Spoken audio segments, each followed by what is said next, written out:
Set net मार्गदर्शन वर्गाचा हा तिसरा दिवस आहे. आजचं लेक्चर हे सोमवारी होणार. म्हणजे जरा चेंज झाले तुमच्या लक्षात येईल. 10 दिवस कॉन्सन्ट्रेशन राहत नाही, कंटिन्युटी राहत नाही. कोणाची सवड असेल, अडचण असेल तर आपण मागे पुढे करत असतो. त्यातला आज आणि उद्या 2 दिवस केलेला आहे. कारण आज जे सर होते अजित लेपारे सर, त्यांचे वडील परवा वाढले, त्यामुळे ती येऊ पण शकणार नाही, येऊ पण शकणार नाही. मग उद्या जे होतं पाटील मॅडमना मी म्हटलं की तुम्ही आज घ्या, सोमवारी आहे त्यांना उद्या, आणि आजचं जे आहे काल मॅडम आलत्या आरती, त्यांना सोमवारी दिलेलं आहे. त्यांना 1-2 दिवस स्पेस राहील तयारी करायला. म्हणजे तुमच्या याच्यात खंड पडत नाही, फक्त विषय खालवर होईल. एखाद दिवस ऐनवेळी काही अडचण येऊ शकते, त्याचं आपण ऍडजस्ट करायचं आहे. फक्त शेवटचं लेक्चर जर मिस झालं, त्यांना काय अडचण आली तर त्यांना ऍडजस्ट करायला जागा राहत नाही, कारण ते मग दिवसच ढकलावा लागतो.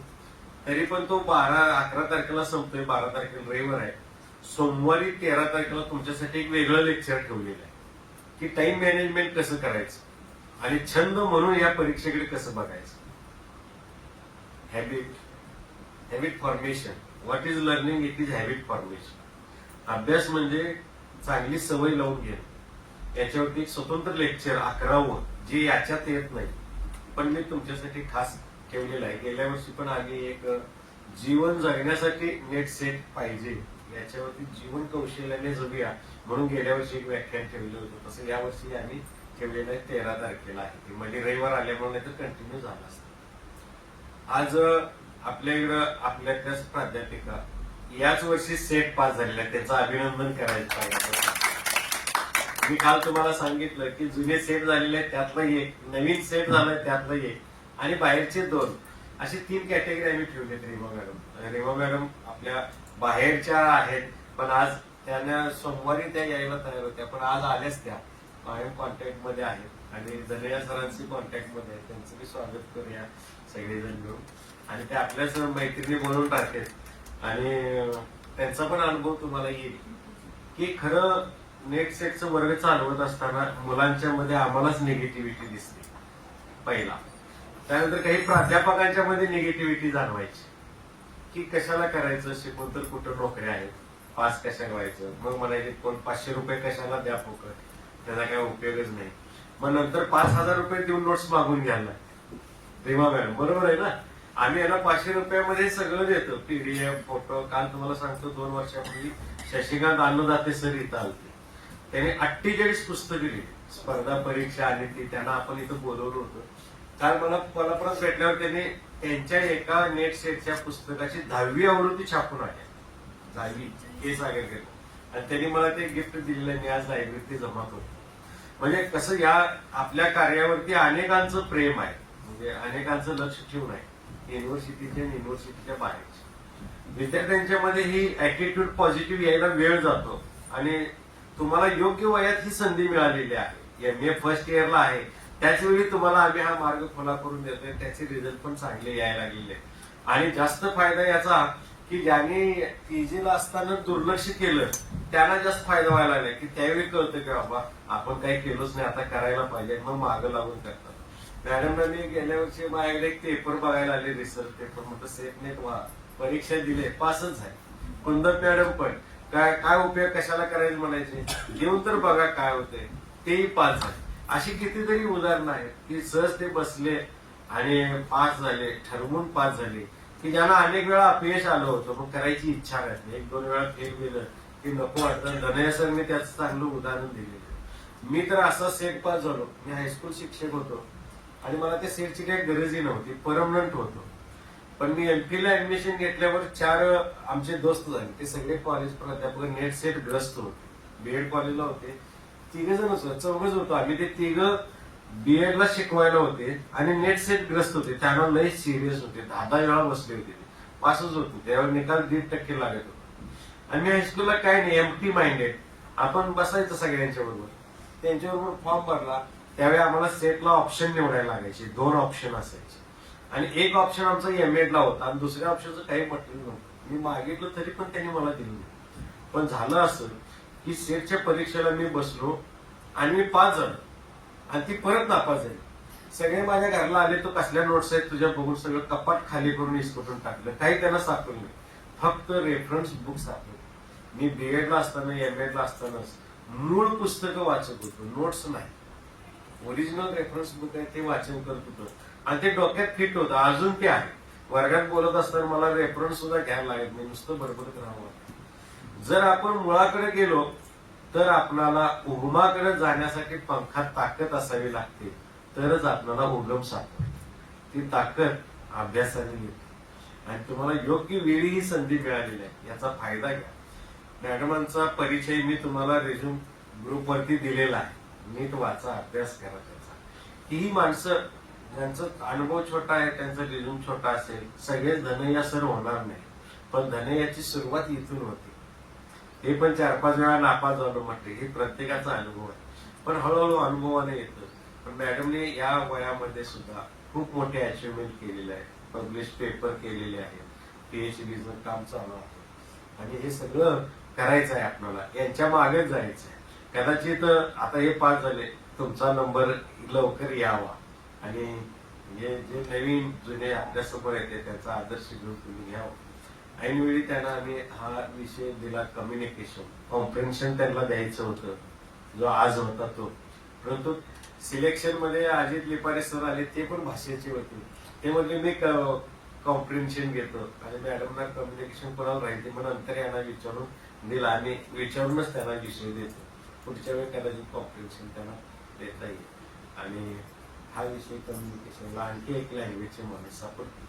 आपले प्राध्यापक आहेत आपल्या महाविद्यालयातले, त्यांच्याकडनं या विषयावरती बोलताना किंवा ते जर आपल्याला जे जाणवतं त्याच्याविषयी ज्यादा माहिती तुम्हाला आम्ही 8 लोकांना इथल्या देतो. का बरं? 8 चॅप्टरची तयारी करताना डायरेक्ट इथल्या प्राध्यापकांना तुम्हाला कॉन्टॅक्ट वाचायला संकोच वाटू नये, लगेच तुम्ही त्यांना कॉन्टॅक्ट करा, ज्यादा माहिती घ्या, पुस्तके घ्या. त्या हिशोबाने आपले हे प्राध्यापक सतत कार्यरत असतात आणि यांचं एक वैशिष्ट्य असं की विद्यार्थ्यांसाठी धडपडणारे काही मोजके प्राध्यापक आहेत, त्यांच्यामध्ये त्यांचा नंबर आहे. हे मला जाणवलेलं सांगतं. आता यांची स्तुती करून मला काय मिळवायचं नाहीच आहे यांच्याकडनं, है की नाही? पण जे जाणवलं ते बाय हार्ट बोलायला काय हरकत नाही. विद्यार्थ्यांसाठी प्रामाणिक काम करणारे सगळे शिक्षक करतातच, परंतु बाय हार्ट कोण करतं हे जाणवतं, त्याच्यामध्ये त्यांचा वरचा नंबर आहे. आणि ते स्वतःवर म्हटले की यावर्षी मी घेतो, गेल्याच वर्षी म्हटले होते यावर्षी त्यांनी घ्यायचंच कबूल केलं. असे 4 प्राध्यापक. काल आरती पण आलती, म्हटले की मी घेणारच म्हटले यावर्षी. काल आलते की नाही, पहिल्यांदाच आले, त्यांना विचारलं सुद्धा नाही, स्वतःहून तयार आहे. का घेतो म्हणायचं? तुमची सोय व्हावी. तुमच्यातला एक जर पास झाला म्हटला मॅडम तुमचं ते लेक्चर, आता युट्यूबवर कालचं आम्ही टाकलेलं, कालचं आज पडेल त्याच्यावर, की हळूहळू एक युट्यूबवरती येत नाही, तुम्ही वारंवार पाहत राहा आणि सफल जात राहा. ही शिदुरी आहे. मुलगी नांदायला चालली की आई सोबत शिदुरी देते, की आयुष्यभर पुरते, फक्त पुरवून खाण्यावरती आहे. कसं पुरवायचं, कसं खायचं. तुम्हाला सगळ्यांना बेस्ट लक. थँक्यू. मॅडमांचं स्वागत. त्यांना मी विभागाच्या वतीनं महाविद्यालयाच्या वतीनं पुष्प आणि पुस्तक देतो, त्याचा त्यांनी स्वीकार करावा अशी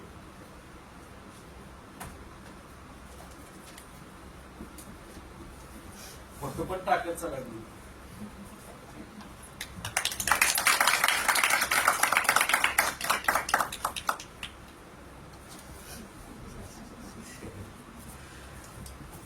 आमचं हे निमंत्रण त्यांनी स्वीकारलं, इन्व्हिटेशन लेक्चर द्यायचं कबूल केलं, त्यांना मी धन्यवाद देतो आणि त्यांना लेक्चरसाठी आमंत्रित करतो. सगळं झाल्यानंतर तुम्ही आभार मानून मध्येच 12:30 पर्यंत वेळ आहे, तुम्हाला लागला तर जादा घ्या, त्याच्यानंतर करू. ठीक आहे. तुमची पीपीटी चालू. Hello, good morning everybody. Good morning. Louder. Good morning. Yeah. This enthusiasm is needed to crack any kind of competitive examination. कोणतीही परीक्षा पास करण्यासाठी तुमच्यामध्ये काय पाहिजे? उत्साह. मरगळ असेल तर कोणत्याही घरातलं तरी काम होतं का? तुमच्यामध्ये पाहिजे उत्साह. किती उत्साह पाहिजे? पुढचं करायला कसा उत्साह हवा? अरे घरामध्ये जत्रा असेल, कुणाचं लग्न असेल तर तुमच्यामध्ये संचारलेला उत्साह असतो, काहीतरी कार्यक्रम आहे आणि काम करायचे, तसा तुमच्यामध्ये कोणतीही परीक्षा पास करायची असेल तर तो उत्साह पाहिजे, त्याच्याबद्दल पॉझिटिव्ह ऍटिट्यूड पाहिजे का नको? हा, घरात कार्यक्रम आहे, तुम्ही असं बसलाय सुट्टीच्या ह्याच्यात, तर कार्यक्रम पार पडेल का? येणारा पाहुणा तरी काय म्हणेल, कशाला आलो यांच्याकडे, काय गरज आहे? असं होतं का? अनुभवी आहात ना तुम्ही? प्रत्येकाच्या घरात कार्यक्रम असतो. आणि मग जी परीक्षा आहे तो आपल्या जीवनाचा उत्साह आहे असं समजा. एक जत्रा असते, एक कार्निवल असते, एक फेस्टिवल असतं जे वर्षातनं एकदा येतं. जत्रा रोज असते का? कधी कधी असते. परीक्षा ही एकदा असते वर्षातून, नेक्स्ट सारखी दोनदा असेल, जत्रा त्या पण एकदा असते. आणि मग ही अशी जत्रा जर तुम्ही व्यवस्थित तयारीनिशी पुरणपोळ्याच्या जेवणाविषयी नाही केली तर मग ती वर्षभर खंत लागून राहते का नाही मनाला? 4 माणसं बोलतात मी काहीच केलं नाही. परीक्षेचंही तसंच आहे. तुम्ही जर तयारीनिशी नाही उतरला तर 4 माणसं तेच म्हणणार तुम्ही काहीच केलं नाही. So you need to prepare well. You need to think that you have to celebrate your exam. तुम्हाला काय करायचंय? आनंदाने परीक्षेला सामोरं जायचंय. त्याचा उत्साह कायम ठेवून तुम्हाला ती सेलिब्रेट करायची. काय सेलिब्रेट करायचंय? तुमचं हार्डवर्क सेलिब्रेट करायचंय त्या पेपरमध्ये. Once you do the hard work you can celebrate in examination, right? You get my point?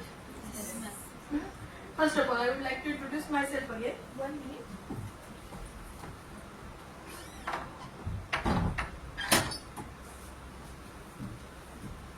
So, my name is Madhumita Patil. Madhu means sweet. Mita means friend. So think of me as your sweet friend. गोड मैत्री. Okay? कसं असतं ना, मैत्री असली की मग माणसं थोडी फ्रँक होतात, बरोबर आहे का नाही? आणि तसंच आता माझा विषय इंग्रजी आहे आणि मी सर्व माझ्या विद्यार्थ्यांना सांगत असते की भाषेला, इंग्रजी भाषेला सुद्धा तुमचं काय बनवायचंय? तुम्हाला मित्र बनवायचे. तुम्ही थोडी ना कॅप्टन मार्वल नाही तर हल्क आहे जे इंग्रजीला डिबेट मॉन्स्टर आहे तो आणि त्याला मारणार आहे. You have to make language your friend. म्हणजे तुमच्यामध्ये कुठलं बॅरियर राहणार नाही. कसलं बॅरियर? आपण कम्युनिकेशन मध्ये जे बॅरियर्स बघतो ते. Do you face any kind of barrier while communicating with others? Face करता का अडथळे? भरपूर करता. Even in English language also, right? मग हे बॅरियर्स कमी करायसाठी काय करायचंय? First, make any language your friend. बरोबर आहे ना? The friend will accompany you in every situation. मित्र हा सगळीकडे आपल्या बरोबर राहतो, बरोबर आहे का नाही? थोडंसं नाठाळ असेल, अडगट असेल, ऐकत नसेल, पण बरोबर तर असतो.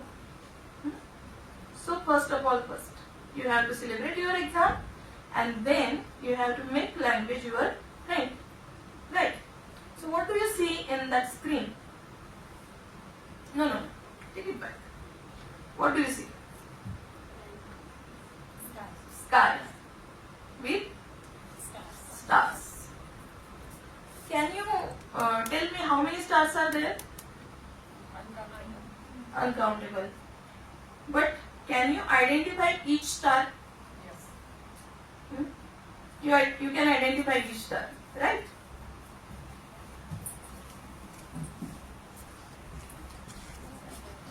Can you hear me? Too much loudly. Okay. So you can identify each star. How are you able to identify each star? How can you see each star? म्हणजे तुम्हाला रात्री जे आकाशात तारे दिसतात ते का दिसतात?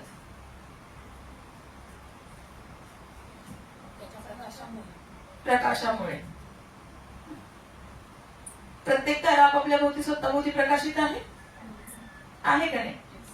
का तो कम्पेअर करतोय मूनशी?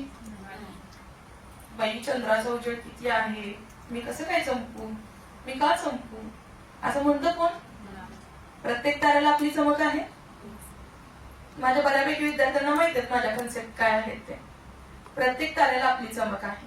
आणि तसंच प्रत्येक माणूस हा इंडिव्हिज्युअल असतो, प्रत्येक माणूस हा वेगळा असतो. मग आपण दुसऱ्याशी कम्पेअर करायची का? सकाळ सकाळी आरशामध्ये तुम्ही ज्यावेळी स्वतःला बघता त्यावेळी मी ज्यावेळी मला बघते त्यावेळी माझ्यासारखी मधुमिता दुसरी कोण होईल का? मी मधुमिता आहे. I have to compete with my self. मला फक्त माझ्याशीच कॉम्पिटिशन केलं पाहिजे. मला अजून बेटर मधुमिता बनवली पाहिजे. बरोबर आहे.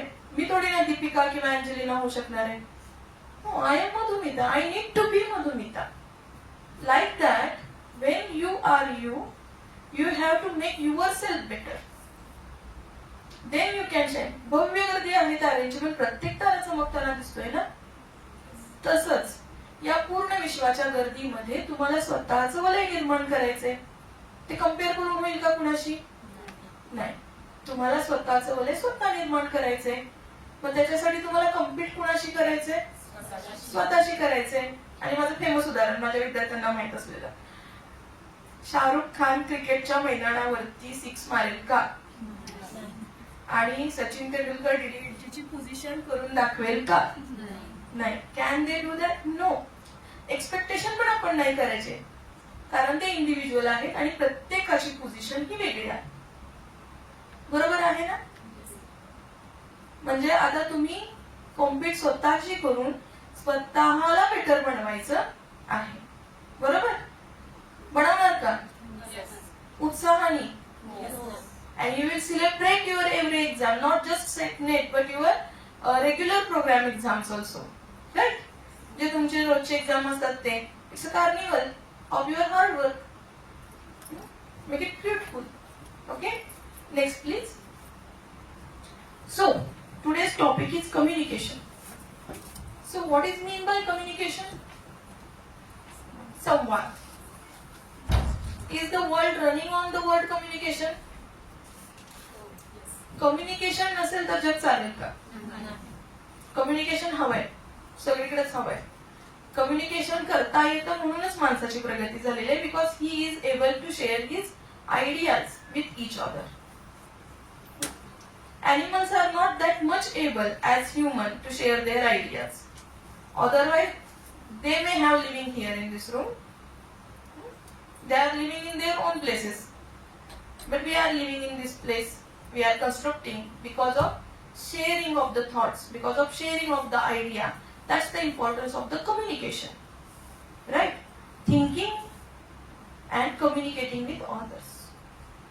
Even sometimes we communicate with ourselves also. Right? Let's see what is communication. Next man, please. Communication is defined as the process of passing information, understanding from one person to another. It is essentially a bridge of meaning between people. It is a bridge between meaning. So you have to convey something to the somebody. Then it makes a communication. Right? There are so many definitions. I have chosen only 3. All communications is essentially sharing information or some message. Communication is the most important of our social activities. Every day we are a part of this activity, communication. Right? We share our communication ideas. And there are some types of communication. We can classify communication as interpersonal. Do you know the word interpersonal?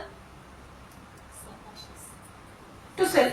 स्वतःशी साधलेला संवाद. आणि मग तो आपल्या डोक्यामध्ये जो विचार चालू असतो तो आपला आपल्यातच चालू असतो. आपण आपल्याच मनाला उत्तर विचारत असतो आणि आपण आपल्याशीच बोलत असतो. त्यानंतर इंट्रापर्सनल, 2 व्यक्तींमधला संवाद. हु आर द 2 पीपल्स? कुणीही 2 व्यक्तींमध्ये जो संवाद होतो तो intrapersonal. After that group communication. तुम्ही 4 चौघी बसलाय, तुमचं चांगलं मस्त गॉसिप चालू आहे. It's a kind of group communication. Even this lecture is group communication. If the hall was full, it can be the mass communication. Right? And then upward, downward. Upward means if I am talking to my head, it will be upward communication. It defines the positions. Then, if I am talking with you, it will be the downward communication. Right? After that, diagonal, formal, informal, and oral. What is formal and informal? You already know these concepts. Formal means औपचारिक, अनौपचारिक. मग formal communication कुठे कुठे होतं? Offices मध्ये तुम्ही class टीचरशी बोलताय, बँकेमध्ये कर्मचाऱ्यांशी बोलताय. It is a kind of formal communication. मैत्रिणी बोलताय, घरातल्यांशी बोलताय. हे कसलं कम्युनिकेशन झालं? इनफॉर्मल कम्युनिकेशन झालं. आणि त्याच्यामध्ये दोन प्रकार असतात, रिटन अँड ओरल कम्युनिकेशन. म्हणजे व्हर्बल, नॉन व्हर्बल. व्हर्बल मध्ये रिटन कम्युनिकेशन येतं. नॉन व्हर्बल मध्ये facial gestures, even your smile, eye contact, slightest movement of your body will come between your facial expressions or non-verbal communication. So make a point that two communications, verbal and non-verbal, all the non-verbal communication is associated with without word or spoken communication.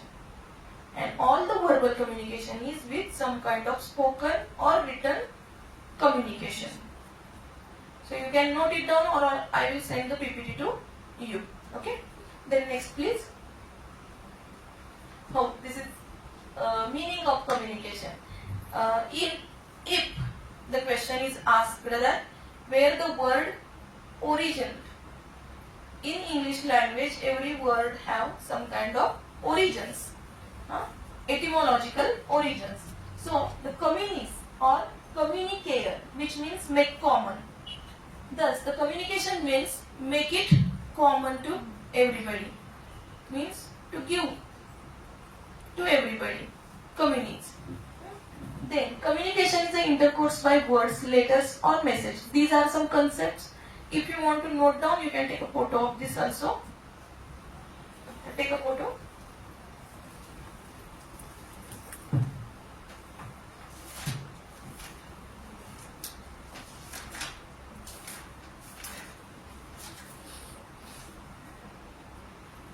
Next, please. Have you taken the photo?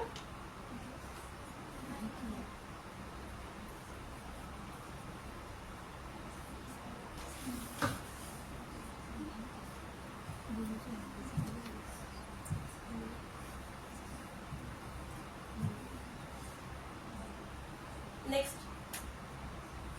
Okay. So communication is what?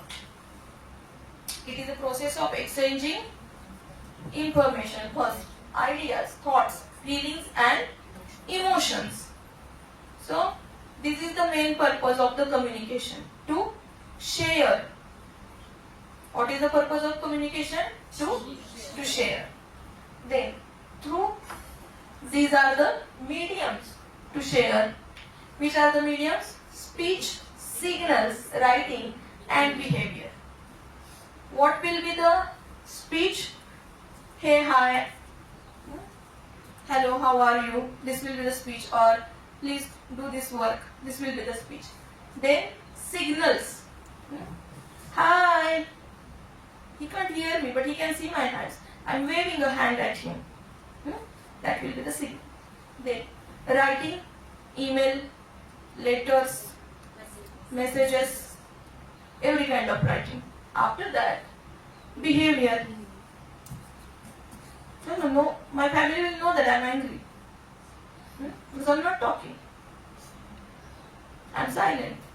My behavior will show that. Right? That I'm angry. So these are the mediums of the conveying your message to somebody by the means of communication. Next, please. Elements of communication. Okay. So everything have the elements. Communication have some elements like communicator, message, transmission, channel, receiver and response.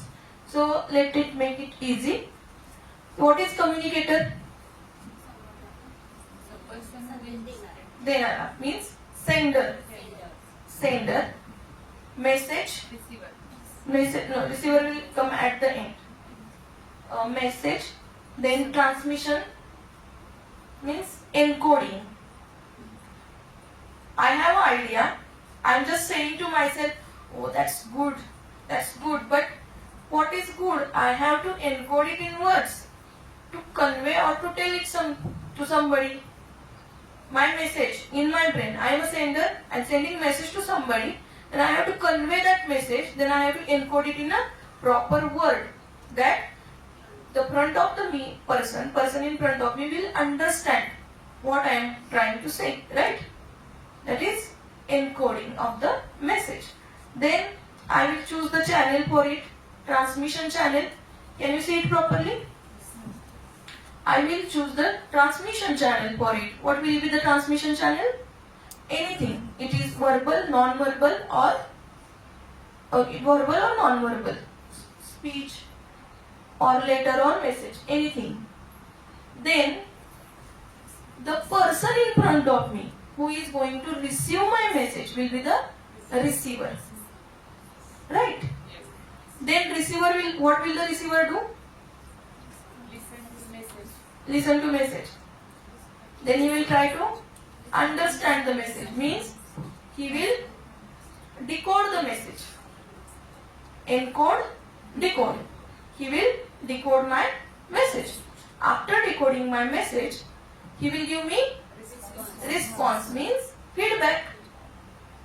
When this process is completed from sender to feedback, accurate feedback given to the sender, then the communication process is said to be only completed.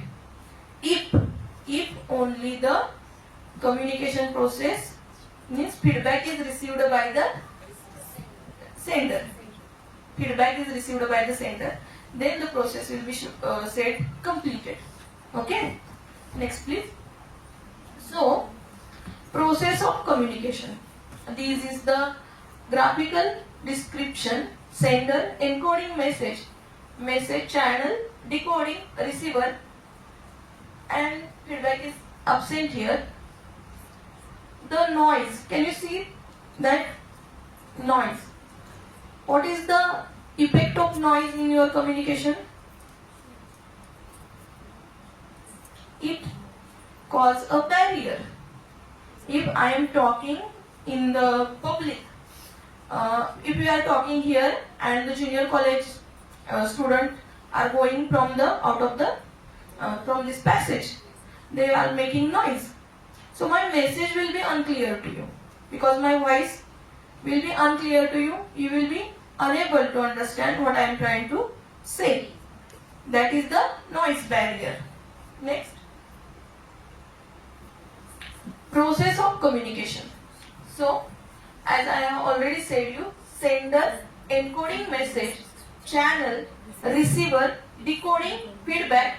Again the feedback is channeled to the receiver. It is a circular process. Right? It is completed by the circulation. So once you understand this, S, M, C, R, F, C. First of all you have to write down S for sender. S, M, R, C is a model of communication. S, M, C, R. S, sender, message, channel, receiver. Feedback comes again, but S, M, C, R is a basic channel in the liner communication, which we are going to see next. So what can we share by the communication? Idea.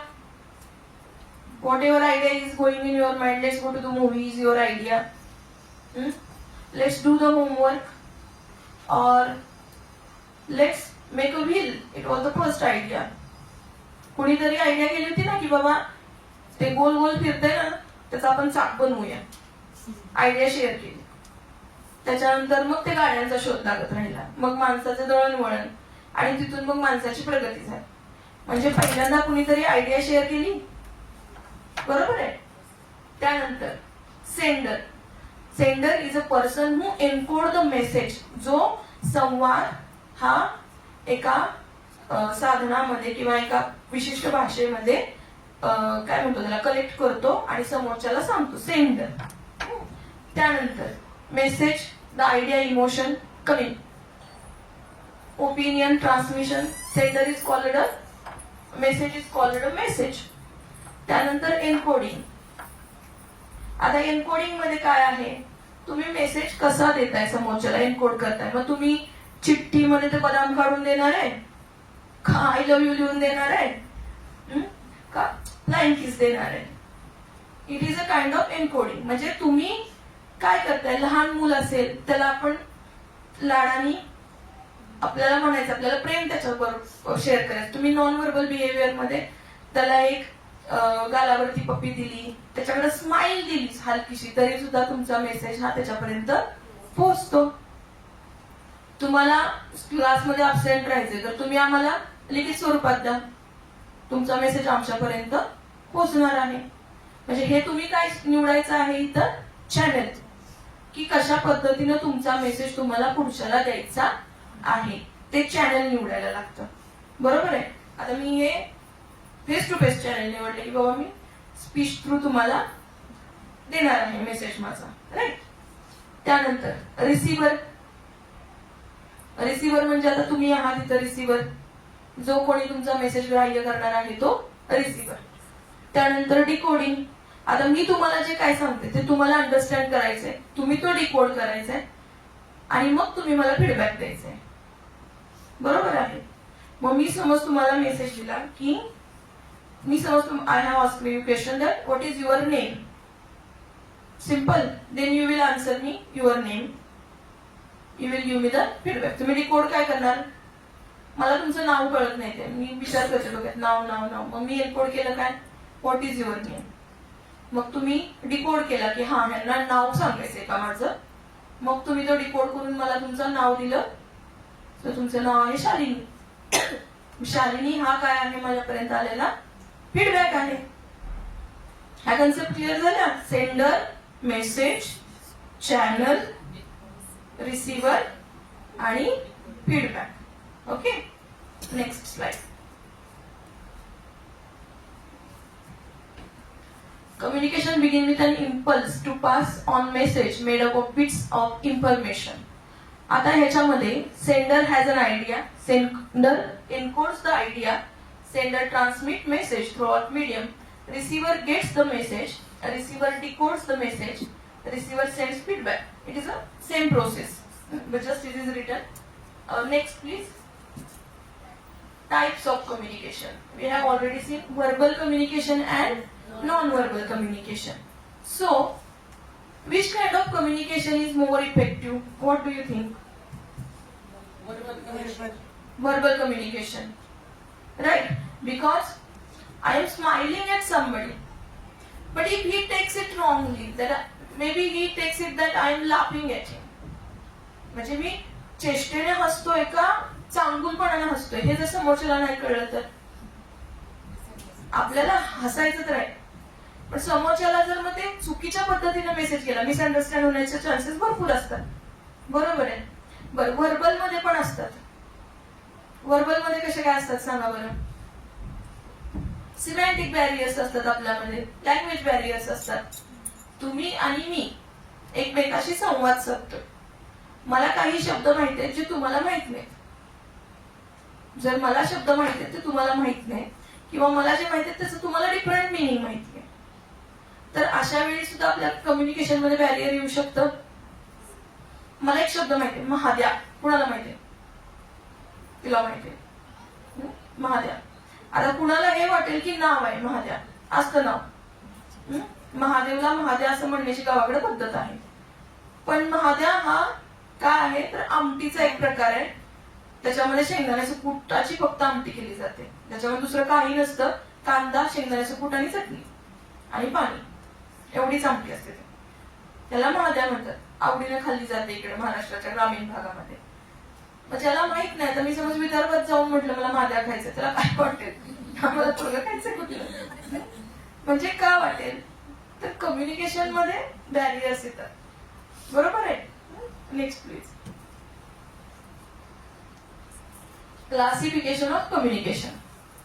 Intrapersonal communication. ह्याच्यामध्ये confuse व्हायचं नाही.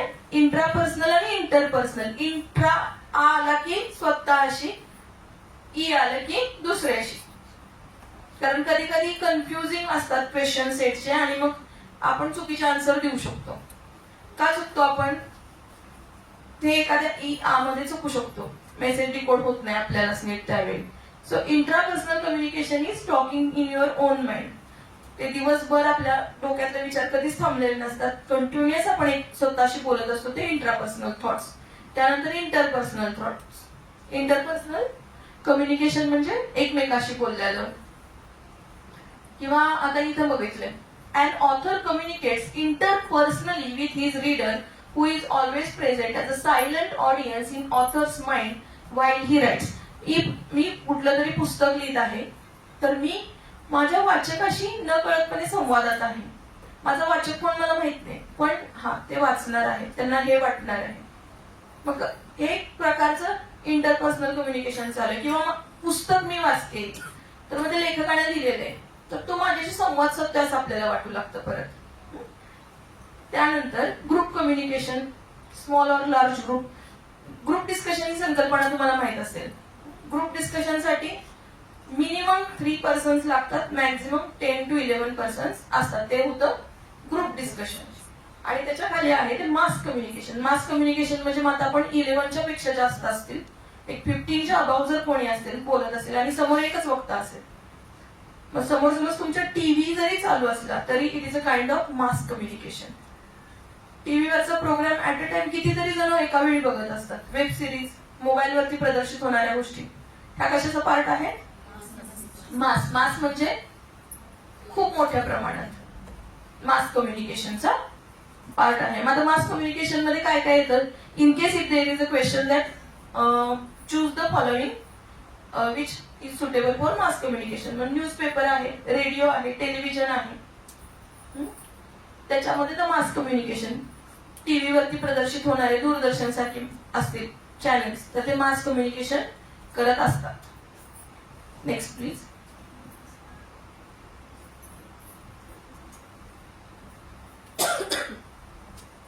Informal communication. आता informal communication म्हणजे even in the office. म्हणजे तुम्हाला situations देते, मी office मध्ये आहे आणि मी माझ्या कलिगशी लंच टाइम मध्ये काहीतरी बोलत आहे. कधी बोलत आहे? लंच टाइम मध्ये. ते इनफॉर्मल कम्युनिकेशन झालं. सगळे कम्युनिकेशन जे ऑफिस लेवलला होतात ते फॉर्मल असतात का? नाही. It is depended on the situation also. Formally कधी आम्ही मीटिंग मध्ये आहोत तर आमचं कम्युनिकेशन हे कसं असणार आहे? फॉर्मल असणार आहे. आणि जर आम्ही मीटिंगच्या व्यतिरिक्त भेटलोय बाहेर, इथं कॉरिडॉर मध्ये आहोत, तर आमचं कम्युनिकेशन कसं असणार आहे? इनफॉर्मल कम्युनिकेशन असणार आहे. त्यानंतर डाऊनवर्ड कम्युनिकेशन. मग आता हायरार्किकल सिस्टम तुम्हाला माहिती आहे. तुमच्या घरामध्ये वडील असतात, आई असते, तुम्ही असतात, तुमचा मोठा भाऊ असतो, मी लहान आहे समजूया आपण. तर मग वडिलांकडून तुमच्यापर्यंत मेसेज आला, तो म्हणजे डाऊनवर्ड कम्युनिकेशन. कारण ते तुम्हाला सांगत आहेत काहीतरी. त्यानंतर अपवर्ड कम्युनिकेशन म्हणजे तुम्ही वडिलांना माहिती पुरवताय काहीतरी, मला कॉलेजला जायचंय, मला बससाठी पैसे पाहिजेत किंवा काय. हे कसं झालं? अपवर्ड. खालून वर जाणार. खालून म्हणजे लहानापासून मोठ्यापर्यंत जाणार. कोणत्याही ऑफिसेस मध्ये सुद्धा, म्हणजे आता समज पिऊन आहेत, क्लार्क आहेत, नंतर हेड आहेत, अशी जी हायरार्की असते त्याच्यानुसार अपवर्ड आणि डाऊनवर्ड. खालून वर जाणार अपवर्ड, वरून खाली येणार डाऊनवर्ड कम्युनिकेशन. डाऊनवर्ड कम्युनिकेशन हा मोस्टली कसा पार्ट असतो? फॉर्मल पार्ट असतो बऱ्यापैकी. इन्स्ट्रक्शनल पण असतो, कारण त्याच्यामध्ये तुमचे बॉस तुमच्याशी थोडी गप्पा मारणार आहेत.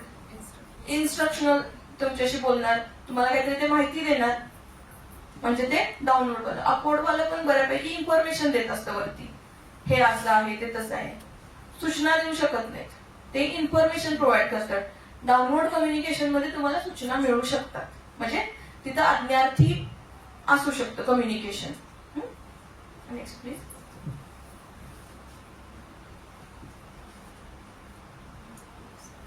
नेक्स्ट घ्या. आता व्हर्बल कम्युनिकेशन मध्ये ट्रान्समिटेड व्हर्बली. आता तुम्हाला सांगितलं keep it short and simple. Verbal communication short and simple का ठेवायचं? पुढच्याला सहज कळण्यासाठी इन द सेन्स खूप बडबडणाऱ्या माणसाजवळ तुम्ही जाल का? नाही. थोडक्यात तुम्हाला माहिती दिली, मग तुम्हाला पण इंटरेस्ट निर्माण होतो. मेसेज पण तुम्हाला क्लिअर पोहोचायला पाहिजे. म्हणजे व्हर्बल मेसेज तुम्ही ज्यावेळी एन्कोड करता त्यावेळी तो कसा असावा? स्पष्ट असावा, संदिग्धता नसावी. कोणत्याही चांगल्या मेसेजची वैशिष्ट्यच हे आहे की तो स्पष्ट आहे, संदिग्ध नाही आहे. तुम्ही मराठीमध्ये कम्फर्टेबल आहात का? आहे ना? Next please. आता ओरल कम्युनिकेशनचे ऍडव्हान्टेजेस दिलेले आहेत. It brings quick feedback. मी तुम्हाला म्हटलं हो ना, तुम्ही म्हटलं हो. किती वेळात फीडबॅक मिळाला? मला 2 सेकंद मध्ये. म्हणजे ह्याच्यामध्ये फीडबॅक हा क्विक असतो ओरल कम्युनिकेशन मध्ये, राईट. त्यानंतर फेस टू फेस कॉन्व्हर्सेशन आहे.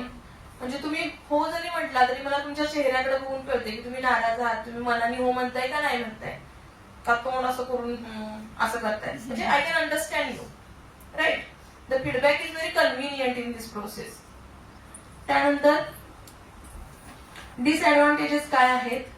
In face to face discussion user is unable to deeply think about what he is delivering, so this can be counted as fault. कधी कधी slip of tongue होतं, आपण घाईघाईत आवेगात बोलतो आणि त्यामुळे समोरच्याला मिसअंडरस्टँडिंग पण होऊ शकते. फेस टू फेस कम्युनिकेशन मध्ये एक शब्द वापरायचा असतो पण दुसरा शब्द वापरतो. मग अशा वेळी फेस टू फेस कम्युनिकेशन मध्ये मिसअंडरस्टँडिंग फक्त कधी होते? ज्यावेळी समोरच्याला तुमचा शब्द समजत नाही. म्हणजे ते मग बॅरियर्स मध्ये येतं, शब्द न समजते. किंवा आता मी माझ्या मुलाला समज काही सांगते 4 वर्षाच्या, त्याला आता मी कम्युनिकेशन शिकवलं, त्याला कळेल का? हा गॅप पडणार तुमच्यामध्ये.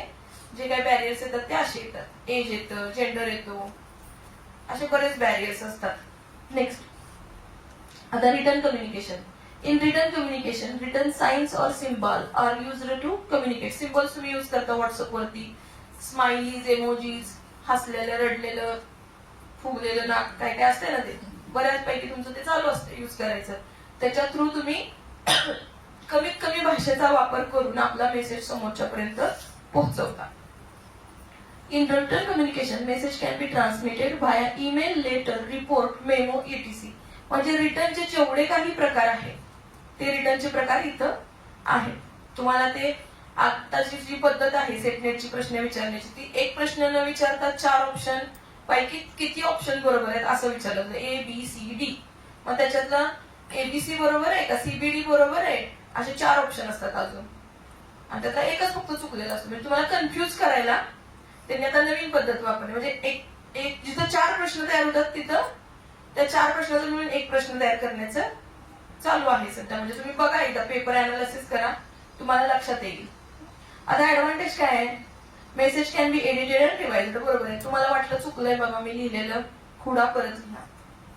You can attempt to edit your message. Face to face conversation मध्ये बोललो शब्द मागं घेता येत नाही. बरोबर आहे का? लहानपणी कधी म्हण ऐकली असेल तर माहितीये, रेडिओवर बोलल्याला आणि परत कधी जात नाही. बोललो गेला तो मेसेज. बरोबर आहे का नाही? पण रिटर्न मध्ये at least you can change it, you can revise it और यू कॅन एडिट इट. त्यानंतर disadvantages. Return communication doesn't bring instant feedback. बरोबर आहे. तुम्ही ईमेल पाठवलाय, मला तुम्ही ईमेल पाठवलाय मॅडमला, आणि तुम्हाला अपेक्षित आहे की मी रिप्लाय द्यावा. पण मी जोपर्यंत माझा मोबाईल हातात घेणार नाही, लॅपटॉप उघडणार नाही, तोपर्यंत मला तुमचा मेल दिसेल का? No, it is I am unable to watch your email or give you the feedback. So process of feedback is slow in written communication. Process of feedback is fast in the face-to-face communication. त्यानंतर non-verbal message. As you know, these are the photos of someone. And non-verbal communication मध्ये हे सगळं तुमच्या face वरती depend असतं. Because आपला चेहरा हा आपल्या मनाचा आरसा असतो. डोळे, आणि तुम्ही कितीही कसंही म्हटलं तरी बऱ्याच वेळा तुमच्या डोळ्यातून तुमच्या फिलिंग्स कळतात. सायकोलॉजीचे विद्यार्थी असतील तर त्यांना माहितच असेल इथं की तुमचे डोळे बोलतात. का बोलतात? काही पण तुमच्या मनामध्ये उलतापालत चालू असेल ती इथं समजते समोरच्याला. त्यामुळं याच्यातून जे मेसेज जातात ते फार भयंकर असतात नॉन व्हर्बलचे. कारण समोरच्याच्या मनात तुमच्याबद्दल काय विचारेल तत्क्षणी म्हणजे त्याच वेळी हे तुम्ही सांगू शकत नाही. अचानक तुम्हाला एखादी गोष्ट नाही आवडली, समोरच्याने तुम्हाला, आता समज तुमच्या आईनं किंवा वडिलांनी तुम्हाला गिफ्ट आणले आणि त्यांना खूप अपेक्षा की तुम्हाला ते गिफ्ट आवडणार आणि तुम्हाला ते बघितल्या ड्रेसचा कलर आवडला नाही, तुमचा चेहरा थोडासा हे झाला आणि परत त्यांना चांगलं वाटावं म्हणून तुम्ही तुमचे एक्सप्रेशन बदलले. पण ते 1-2 सेकंदासाठी दिसलेले एक्सप्रेशन त्यांच्या नजरेतून सुटतील का? तुमचा मेसेज गेला का? गेलेला मेसेज. नॉन व्हर्बल कम्युनिकेशन मध्ये फेशियल एक्सप्रेशनचा हा प्रॉब्लेम असतो की तुमचा मेसेज लगेच पोहोचतो तिथपर्यंत. त्यानंतर साऊंड, तुमचा आवाज, पिच ऑफ टोन. पिच म्हणजे काय सांगा बरं? साऊंड, व्हॉल्यूम कमी जास्त होणे. हे इफेक्ट करतं का? क्लासरूम कम्युनिकेशन मध्ये तर करतच. क्लासरूम कम्युनिकेशन मध्ये जर साऊंड हा कमी असेल तर तुमच्यापर्यंत जे शिकवलं गेलं ते पोहोचेल का? नाही पोहोचणार. साऊंड हा खूप जास्त आहे, खूप म्हणजे खूप जास्त आहे, तर तरी पण तुम्हाला प्रॉब्लेम येणार, तुम्हाला त्याच्यात इंटरेस्ट राहणार, तुमचे कान दुखायला लागणार. मग तुमचा मेंदू तुम्हाला सांगणार की नको बाबा ऐकायला, खूपच आवाज आहे हा, म्हणजे मेसेज डिकोड करत बसायचंच नाही मला. असं आहे.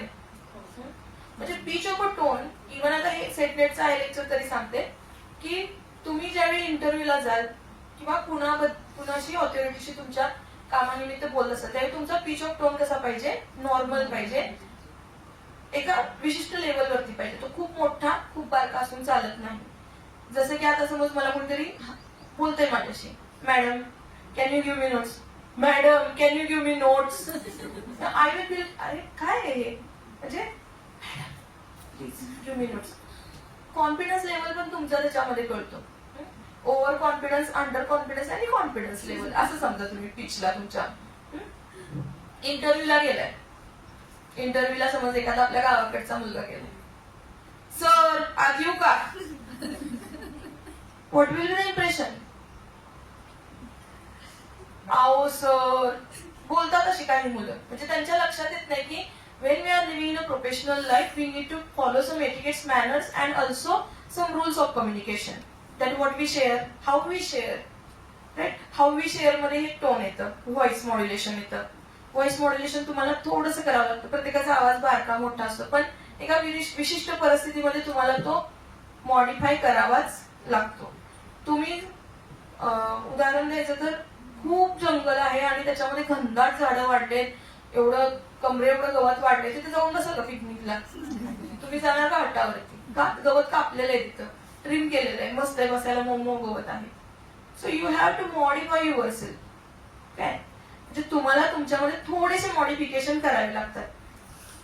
म्हणजे आपले महाराज म्हणतात, तुकाराम महाराज की ठेविले आनंदे तैशीचे राहावे तुका म्हणे, पण ते कुठं? मनामध्ये.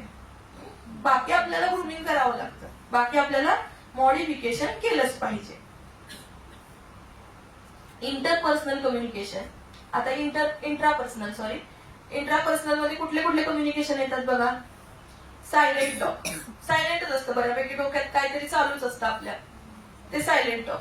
सकाळ सकाळी कुणाच तरी स्टेटस बघितल्यावरती पण ते चालू होती विचार प्रक्रिया तुमच्या अलीकडे, मोबाईल हातात घेतला की ते चालू होतं, ते सायलेंट टॉक.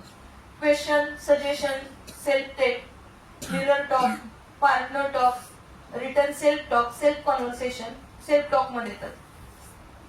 रिटर्न म्हणजे स्वतः बरोबर असं काहीतरी सह्या करायची सवय असते लोकांना, ते सेल्फच करत असतात रिप्रेझेंट, तिथं स्वतःशीच कम्युनिकेट करत असतात. आपण माझी सही बरोबर आहे का, माझी चुकली आहे का, हे थोडंसं वेगळं केलं तरी छान दिसेल का, आपण स्वतःशीच कम्युनिकेट होत असतो ना त्यावेळी. मिरर मध्ये आता मी जसं सकाळी म्हणते की I need to be better मधून मी एव्हरी डे, कुणाशी करते मी talk? I talking with my self. That's intrapersonal. Next please. Interpersonal communication. आता इनफॉर्मल कॉन्व्हर्सेशन असतं बऱ्यापैकी 2 पर्सन मध्ये. इमॅजिन तुम्ही तुमच्या मैत्रिणीशी बोलताय, कॉलेजमधून बाहेर पडता, कसं तुमचं टॉक असतं, कसं गॉसिप असतं. पोरांचं पण असतं, पोरांचं पिक्चरच्या थिएटरच्या बाहेर असतं, पिक्चर बघून बाहेर पडलं किंवा एखादा ट्रेलर जरी बाहेर आला तरी त्यांचं दिवसभर त्याच्यावर चर्चा चालू असते. असते की नाही दादा चालू? त्यानंतर आज नाही थांबा. Examples are when you are talking to your friends, a teacher and students discussing an assignment. a patient and doctor discussing a treatment, a manager and potential employee during an interview. आता जर विचारले interview कोणत्या टाईपचा आहे, interpersonal. Group डिस्कशनचा आहे का, मास मीडियाचा आहे का, इंट्रापर्सनल आहे का, इंटरपर्सनल आहे. कारण तो दोन व्यक्तींमधला संवाद आहे. तुम्हाला हिंदीच्या विद्यार्थ्यांना आहे मुलाखत, काहीतरी आहे ना, सक्षम साक्षात्कार म्हणून आहे तुम्हाला हिंदीच्या विद्यार्थ्यांना. आणि साक्षात्कार बस दो ही लोगों के बीच होता है, right. Next please. Small group communication. आता फॉर्मल आणि इनफॉर्मल कम्युनिकेशन असतं. घरामध्ये बर्थडे पार्टी आहे, 5 माणसं जमल्यात, तुमच्यामध्ये इनफॉर्मल कम्युनिकेशन चालू आहे. मीटिंग चालू आहे कॉलेजमध्ये, 5-6 शिक्षक जमल्यात, फॉर्मल कम्युनिकेशन. कसं स्मॉल ग्रुप डिस्कशन आहे. आता ह्याच्यामध्ये काय आहे, examples would be the group planning, a surprise birthday party for someone, a team working together on project. तेच मी सांगितलं, मीटिंग चालू आहे, मीटिंग मध्ये ठरवायचं चालू आहे की बाबा ह्या पोरांची अटेंडन्स वाढवायची, ह्यांना फी ठेवायची का, त्यांच्यासाठी पेनल्टी ठेवायची का. आम्ही कॉलेजला असताना आम्हाला 500 रुपये दंड होता हजेरी, म्हणजे जर तुमची हजेरी विशिष्ट पद्धतीने भरली नाही तर. आम्ही फी नाही भरली तर मग आम्हाला परीक्षेचा फॉर्म नाही मिळायचे. तसं तुम्हाला करायचं का, ह्याच्यासाठी आमची मीटिंग आहे. तर ती कशी झाली, स्मॉल ग्रुप डिस्कशन. मीटिंग कुठली पण, तुमच्या मैत्रिणीचा बर्थडे, तुम्ही 4 जणी जमलाय की तिला गिफ्ट काय द्यायचे, किती कॉन्ट्री काढायची, इनफॉर्मल ग्रुप डिस्कशन. बरोबर. Next please. 1-to group communication involves a speaker who seeks to inform, pursue and motivate an audience. मी जे करते ते, I need to motivate you, I need to give the information, right? Me speaker आहे, तुम्ही group आहात, मी तुमच्या ग्रुपशी बोलत आहे आता. तुम्ही एक सेटनेटच्या संदर्भात जमलेला विद्यार्थ्यांचा ग्रुप आहात आणि मी तर स्पीकर आहे. Speaker to small group can also be the group communication. Next please.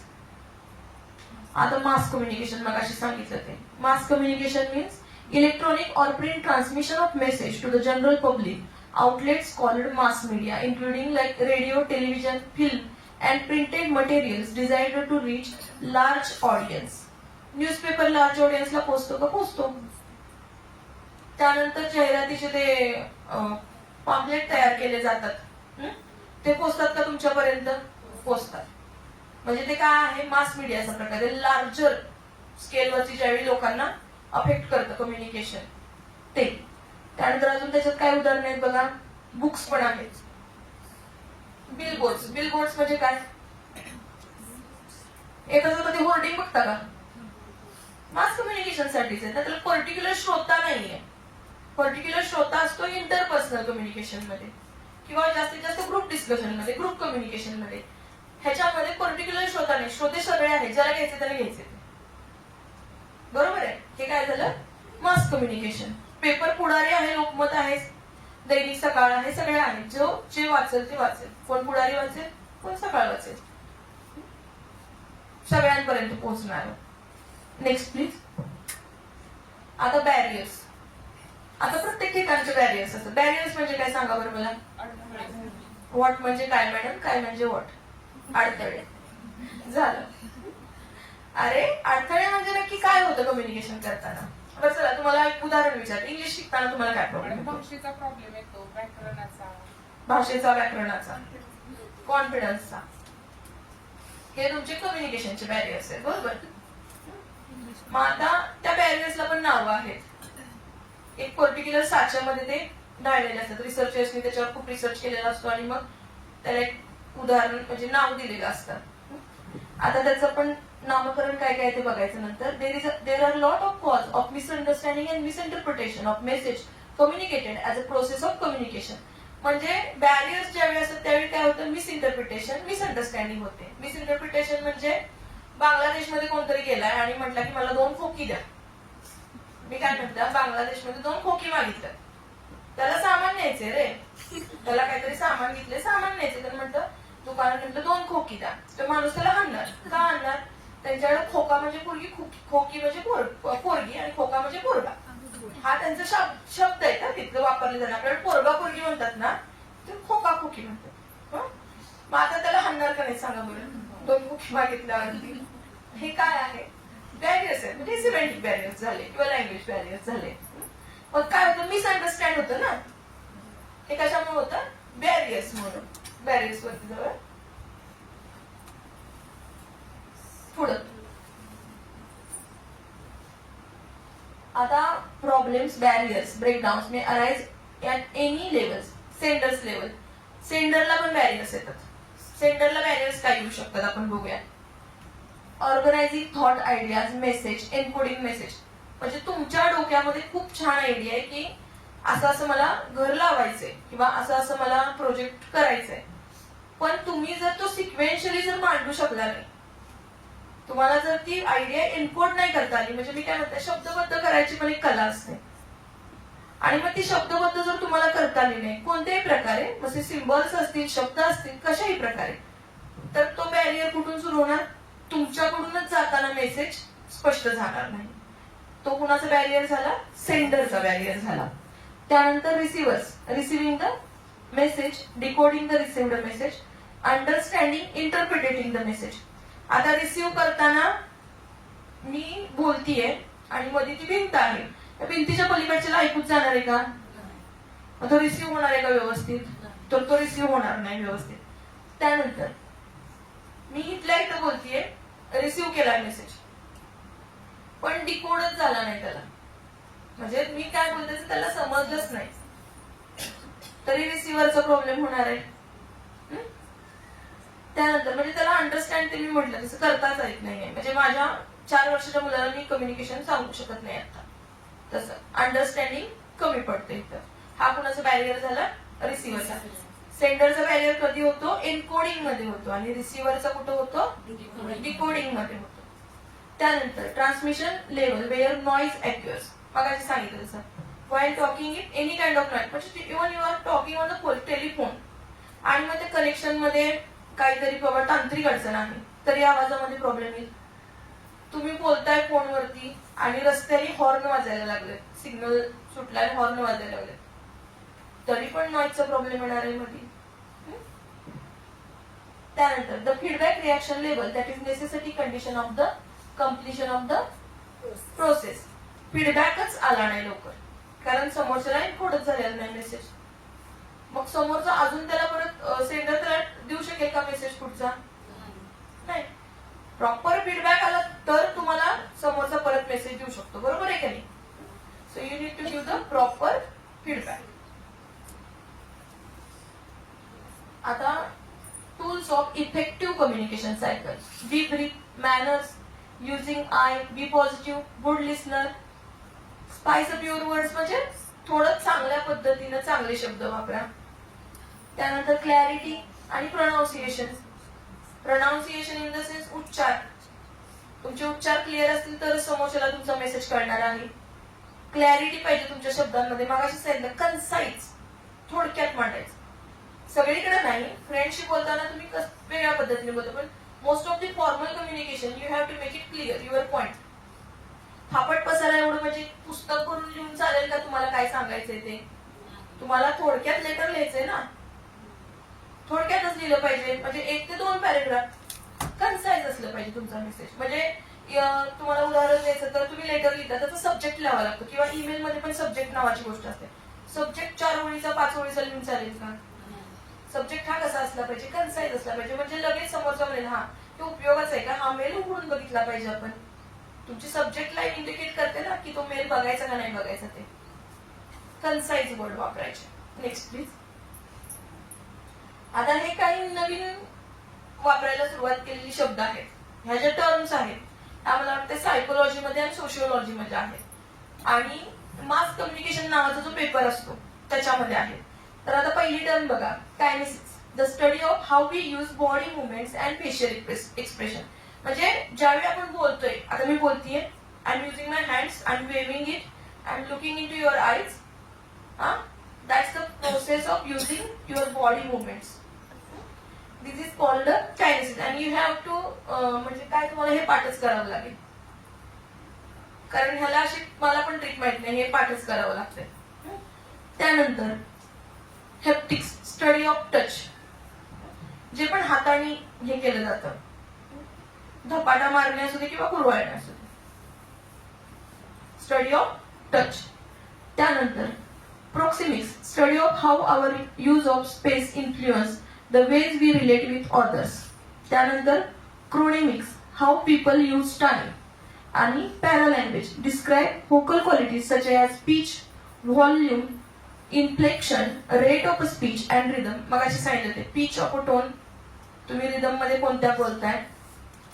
त्यानंतर किती पॉज घेताय, मला तुम्हाला काहीतरी सांगायचं. समोरच्या मनामध्ये तुम्ही उत्कंठा ताणून ठेवली पाक एकदम, काय सांगायचंय, काय माझ्याबद्दल बोलतोय का कोण, काय असं वाटतं ना तुम्हाला. हा मग ह्या सगळ्या गोष्टी ह्याला पॅरालँग्वेज म्हणतात. म्हणजे माझ्यासाठी तरी पॅरालँग्वेज कन्सेप्ट ही आता नवीन आणि तुमच्यासाठी इम्पॉर्टंट आहे. पॅरालँग्वेज कन्सेप्ट, तर हे काही नवीन टर्म्स आहेत जे कम्युनिकेशन मध्ये इन्क्लूड केले गेले. UGC नेटच्या पेपर्स बघता, आताचे जे रिसेंट पेपर आहेत 4 त्याच्यानुसार. Next please. आता मॉडेल्स ऑफ कम्युनिकेशन. आता त्याच्यामध्ये लायनर कम्युनिकेशन असतं. लायनर इन द सेन्स एका रेषेत होणार, सरळ रेषेत होणार कम्युनिकेशन. वक्ता, श्रोता, वक्ता, मेसेज, श्रोता, ह्याला काय म्हणतो आपण, लायनर कम्युनिकेशन. लायनर. त्यानंतर इंटरॅक्शनल कम्युनिकेशन, 2 माणसांच्या मध्ये होणारं कम्युनिकेशन, इंटरॅक्शनल कम्युनिकेशन. बट आता लायनर कम्युनिकेशन मध्ये हा बाण दिसतोय, फीडबॅक देतोय का हा बाण, एक एरिया आहे, एकाच बाजूने चाललंय. Linear communication doesn't have any kind of feedback. Interactional communication मध्ये फीडबॅक आहे, बट फीडबॅक मध्ये हा जो स्पेस दिसतोय, sender, message, receiver, decoding, again feedback. मग हा जो गॅप आहे ना, हा गॅप हा काय दाखवतो, स्लो फीडबॅक. कशामध्ये, इंटरॅक्शनल कम्युनिकेशन मध्ये. त्यानंतर ट्रान्झॅक्शनल मध्ये बाण कसा आहे, दोन्हीकडून आहे बाण, इकडं आणि इकडं आहे. म्हणजे हा दाखवतो की याच्यामध्ये फीडबॅक हा क्विक आहे. म्हणजे हे mostly face to face communication मध्ये आपला फीडबॅक जो क्विक असतो. ट्रान्झॅक्शनल कम्युनिकेशन मध्ये फीडबॅक हा क्विक मिळतो, इंटरॅक्शनल मध्ये स्लो मिळतो, लायनर मध्ये फीडबॅक मिळत नाही. आता कम्युनिकेशन मॉडेल्स मध्ये, लायनर कम्युनिकेशन मॉडेल्स मध्ये, can you see this or we need to remove this chairs. दिसतंय ना, इथे बसता पुढं, नाही ना दिसत आहे. ओके, मी सांगते तुम्हाला. लायनर कम्युनिकेशन मॉडेल मध्ये एरिस्टॉटल्स मॉडेल, लॅसवेल्स मॉडेल, शॅनन वेवर मॉडेल आणि बर्लोज SMCR मॉडेल येतात. म्हणजे लायनर कम्युनिकेशनचे पण किती पार्ट आहेत, 4 पार्ट आहेत. त्याच्यामध्ये जे एरिस्टॉटलचं मॉडेल आहे ते कशावरती फोकस करतं, स्पीकर वरती फोकस करतं. स्पीकर म्हणजे सेंडर, याच्यामध्ये सेंडर महत्वाचा आहे. एरिस्टॉटलच्या मॉडेलमध्ये, एरिस्टॉटल कोण होते, ग्रीक फिलॉसॉफर होते. तर त्यांच्या मॉडेलमध्ये सेंडर हा महत्वाचा आहे. त्यानंतर लॅसवेल्सच्या मॉडेलमध्ये पहिल्यांदा तो बोललाय, त्याच्यामध्ये काय महत्वाचं आहे, इफेक्ट, नाही नॉइज, सॉरी नॉइज महत्वाचा आहे. म्हणजे त्यांनी काय इंट्रोड्यूस केलं, नॉइज इंट्रोड्यूस केलं. फीडबॅक ह्या 4ही मॉडेलमध्ये फीडबॅक कुठंच नाहीये. ह्याच्यामध्ये फक्त काय दिलंय, इफेक्ट, नॉइज दिलाय. नॉइज म्हणजे अवतीभोवतीच्या वातावरणाचा संवादावरती होणारा परिणाम, हा फक्त लॅसवेल्सच्या मॉडेलमध्ये आहे. त्यानंतर शॅनन वेवरचं मॉडेल आहे आणि बर्लोज SMCR म्हणजे त्यांनी फक्त काय केलं, बर्लोज मॉडेलमध्ये हे विचारलं, हे केलेलं आहे की सेंडर, मेसेज, चॅनल आणि रिसिव्हर. रिसिव्हर आहे पण रिसिव्हर फीडबॅक देत नाही. त्यानंतर या एका चॅनल मध्ये तो 5 प्रश्न विचारले गेलेले आहेत. हू, व्हॉट आणि हाऊ, आणि अजून एक प्रश्न आहे त्याच्यामध्ये, 1 मिनिट.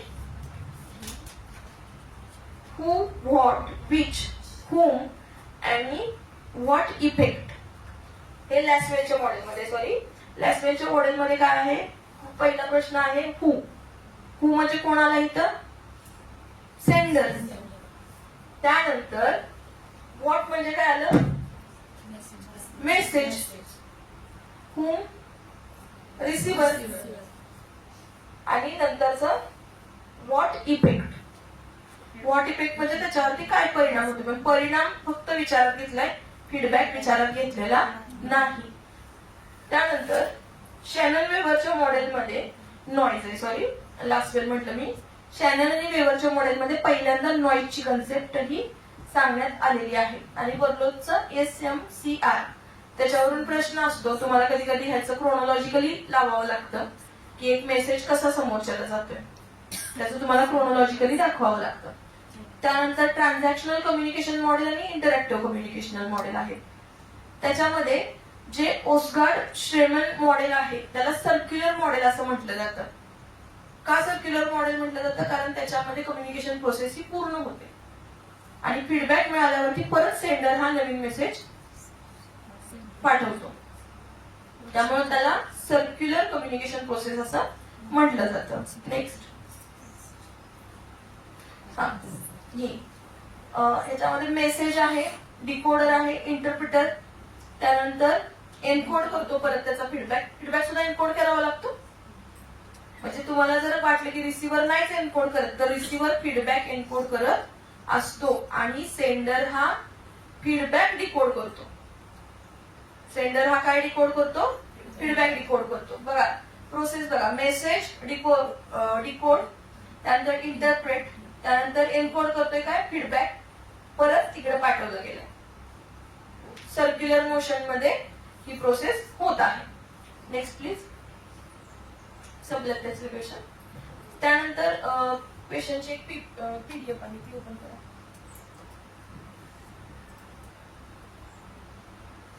क्लोज करा.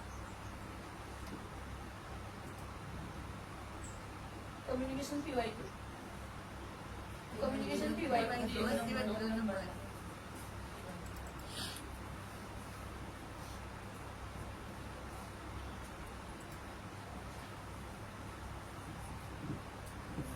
आता याच्यामध्ये बघा, in organisational systems organisational communication supplies.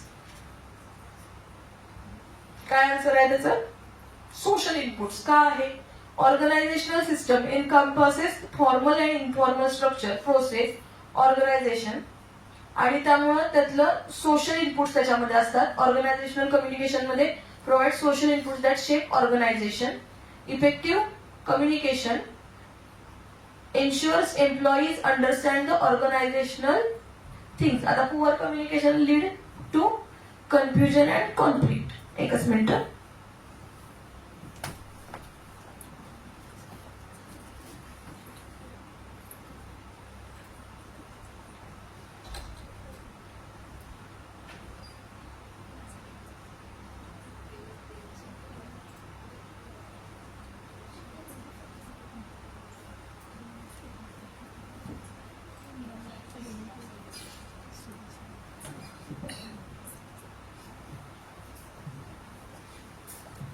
According to the stimulus response model, all communications are or is an individual type of communication.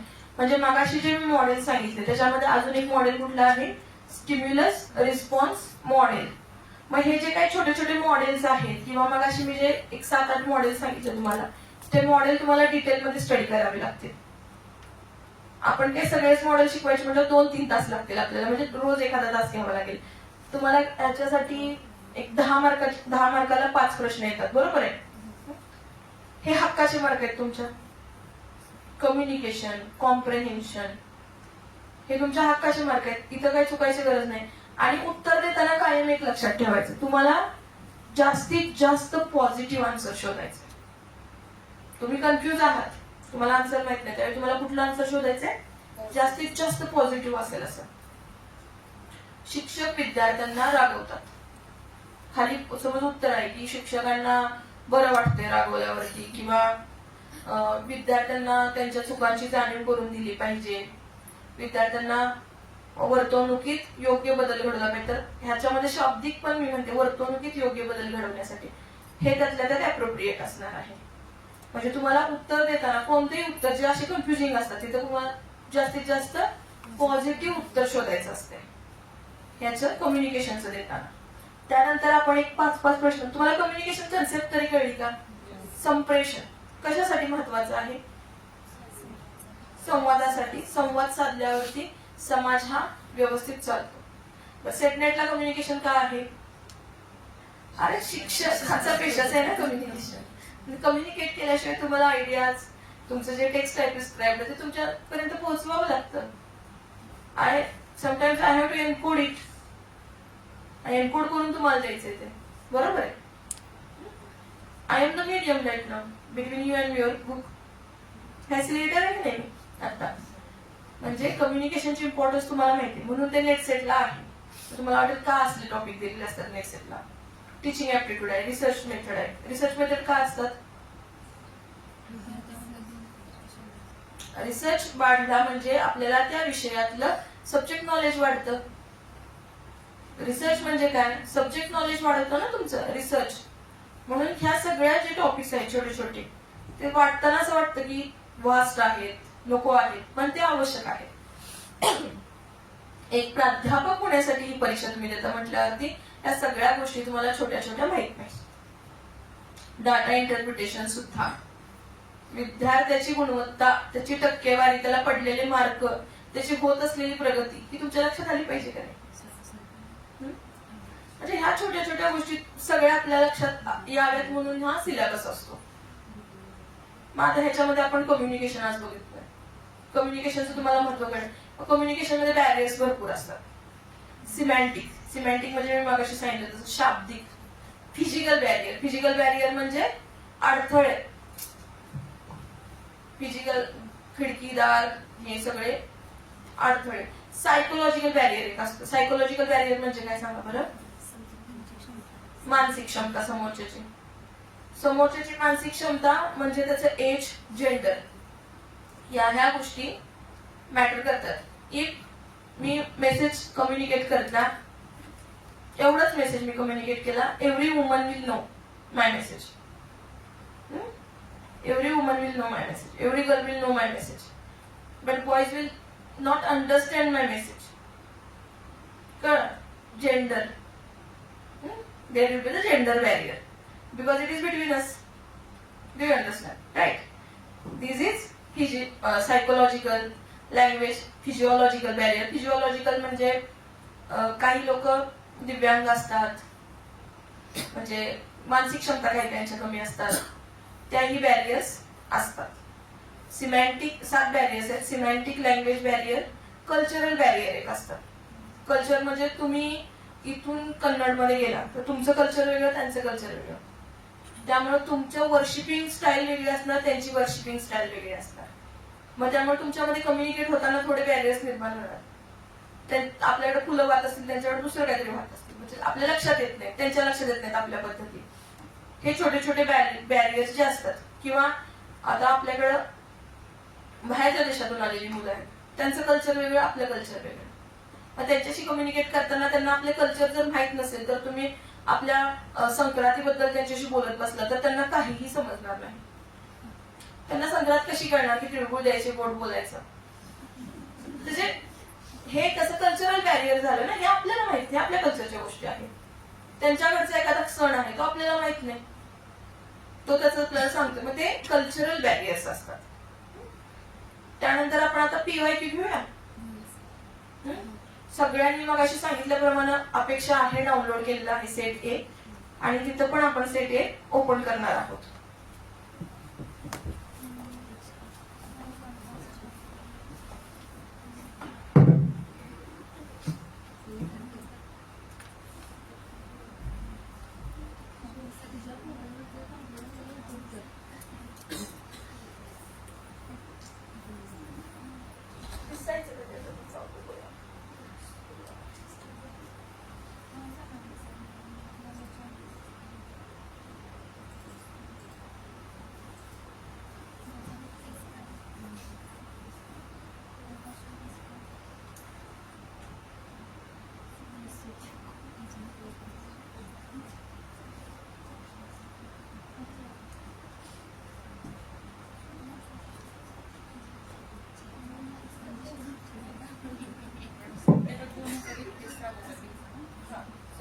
2021.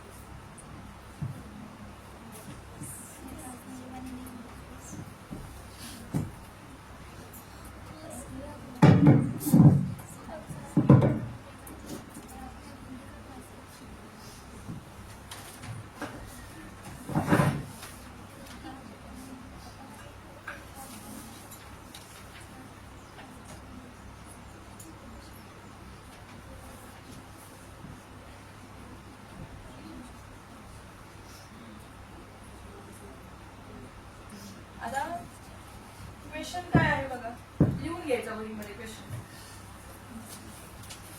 You have to note it down. लिखाणाची सवय ही खूप छान सवय असते. नोट स्वतःच्या स्वतः काढल्या म्हणजे त्या जास्त लक्षात राहतात.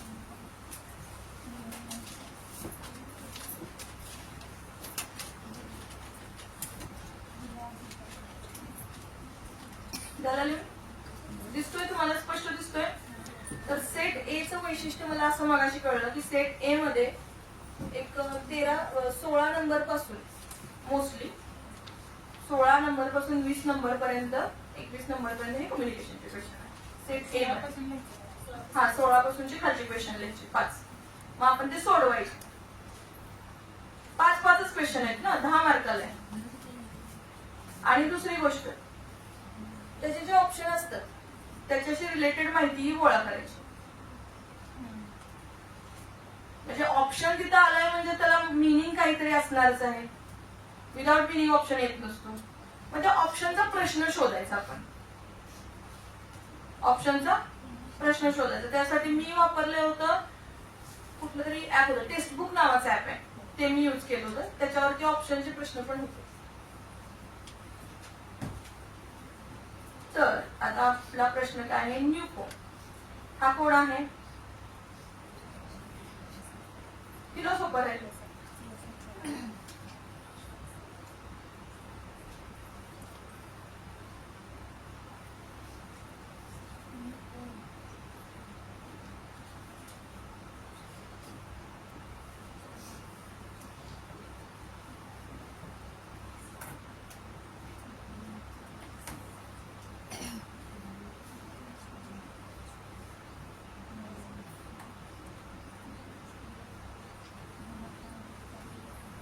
लिहिले प्रश्न? दिसत नसतं तर पुढे या. ते वरती घेऊ का प्रश्न? तो झालाय लिहू. ज्यांनी डाउनलोड नाही केलं त्यांनी वरती इथं बघून घ्या. आणि कुठल्याही परीक्षा देताना पहिल्या त्याच्या आधीच्या 3 ते 4 वर्षाच्या प्रश्नपत्रिका डाउनलोड करा आणि त्याचं अनालिसिस करा. का? कारण हा फर्स्ट पेपर आहे. ह्याच्यामध्ये नवीन नवीन घटक आलेले असतात. कुठल्या तरी नवीन तत्वाचा शोध लागेल, कुठलं तरी नवीन आता नवीन एनईपी आलंय, एज्युकेशन पॉलिसी. पहिल्यांदा स्वयं नव्हतं ज्यावेळी मी सेट देत होते त्यावेळी, जुन्या वेळी. आता ते स्वयं आलं 2019ला. मग स्वयंचे प्रश्न यायला लागले, मग स्वयंप्रभाचे प्रश्न यायला लागले. तुम्ही अपडेटेड राहावं म्हणून पहिल्या 3 ते 4 वर्षातल्या तुम्हाला प्रश्नपत्रिका बघायच्या आहेत फक्त. पीवायक्यू मधून तुम्हाला हेल्प काय होते तर तुम्हाला बाबा अंडरस्टँडिंग होते की यांचा एरिया कुठे आहे क्वेश्चन आन्सरचा. वरती घेता 21च आहे. वरती घेता स्क्रोल करा. नाही. हा हे बघा, हे असं बॅरियर होतं. मी वरती घेता म्हटलं त्यांना लक्षात आलं नाही. माझ्यामध्ये वरती गेले म्हणजे असं वर सरकले, त्यांच्या वरती गेले वरच खाली गेले, ह्याला म्हणतात बॅरियर.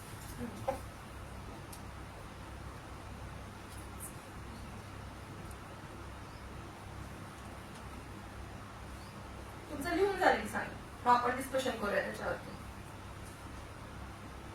5 प्रश्न फक्त.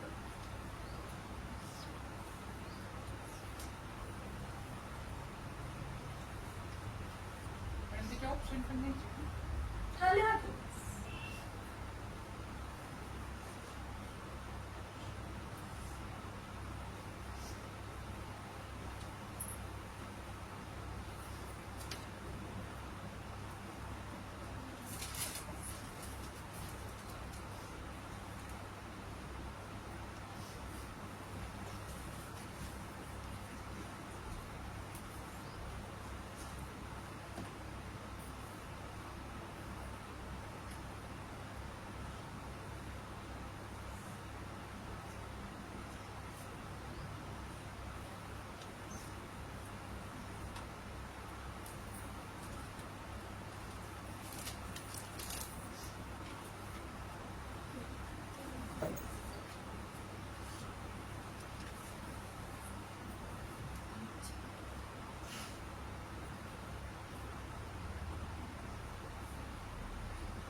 5 प्रश्न लिहून झाले की सांगा.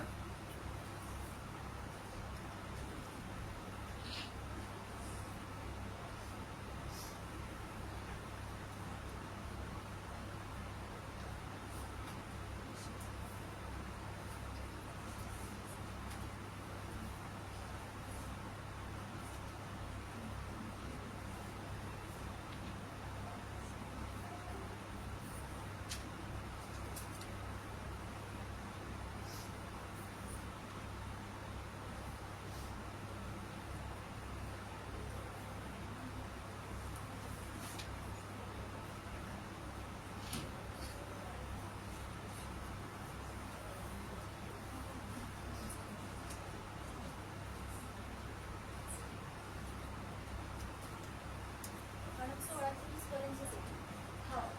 खाली आहे का बरोबर 21 कोणतं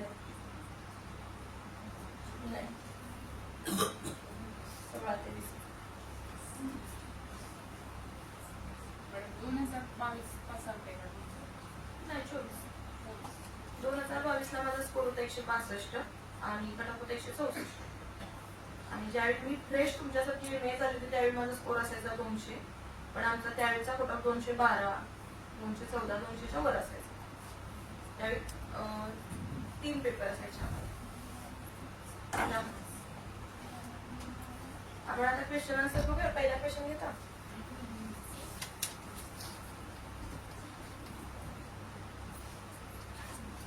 अकॉर्डिंग टू न्यूटन यांची कम्युनिकेशनची थिअरी आहे. मग त्यांच्या कम्युनिकेशनच्या थिअरीला बऱ्याच वेळा ABX मॉडेल असं म्हटलं जातं. ABX मॉडेल म्हणजे A म्हणजे सेंडर, B म्हणजे रिसिव्हर आणि X म्हणजे matter, what ever is being send म्हणजे मेसेज. ABX model. मग त्याच्यामुळे आता आपण ऑप्शन्स बघूया.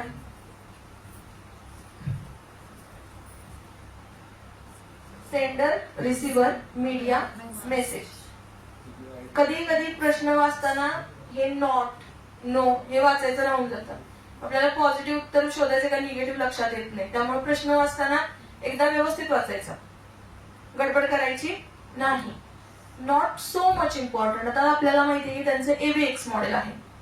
तर ABX मध्ये A झाला सेंडर, B झाला रिसिव्हर आणि X म्हणजे मेसेज. मीडियम वर त्यांनी फोकस केलेला नाही.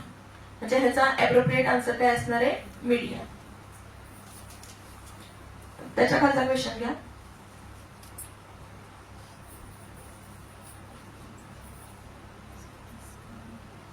आता कम्युनिकेशन इफेक्टिव्ह करण्यासाठी सगळ्यात इम्पॉर्टंट फॅक्ट काय आहे? इफेक्टिव्ह करायचंय आपल्याला. इफेक्टिव्ह कधी होतं कम्युनिकेशन? फीडबॅक मिळाला. अरे वा. फीडबॅक जर मिळाला तरच ते कम्युनिकेशन इफेक्टिव्ह होणार ना. नाहीतर मग त्या कम्युनिकेशनला काहीच अर्थ नाही. मग ते वन लाईनर राहणार. म्हणून इमिजिएट फीडबॅक. त्यानंतर आता ही सिच्युएशन दिली बघा.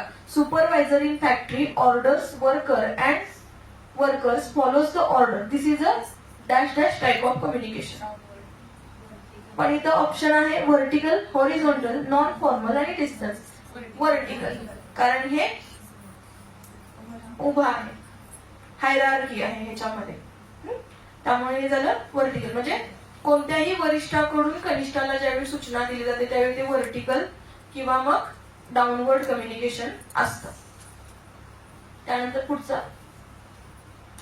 आता unattentiveness of a receiver may affect. सेंडरला अफेक्ट करेल का? नाही. सेंडरनं मेसेज एन्कोड करून पाठवलेला आहे. त्यानंतर मीडियमला अफेक्ट करणार आहे का? नाही. मेसेज तो तिथं एडिट करू शकत नाही. कोणता? तो सेंड झालेला आहे म्हणजे तो तिथपर्यंत गेलेला आहे.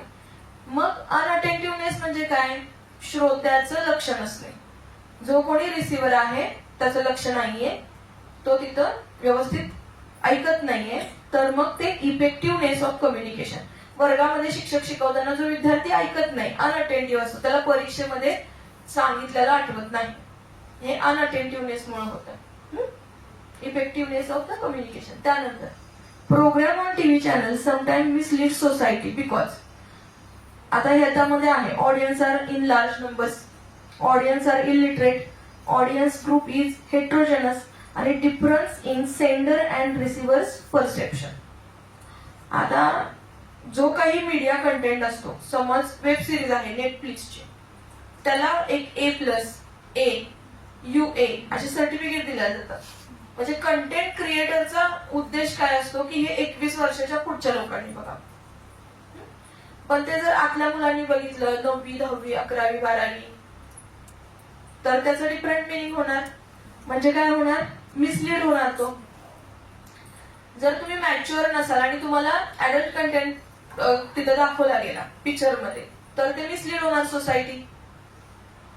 पण कंटेंट क्रिएटरला माहिती आहे का त्याचा कंटेंट कोण बघतोय ते, त्याने फक्त सर्टिफिकेशन घेतलेलं आहे.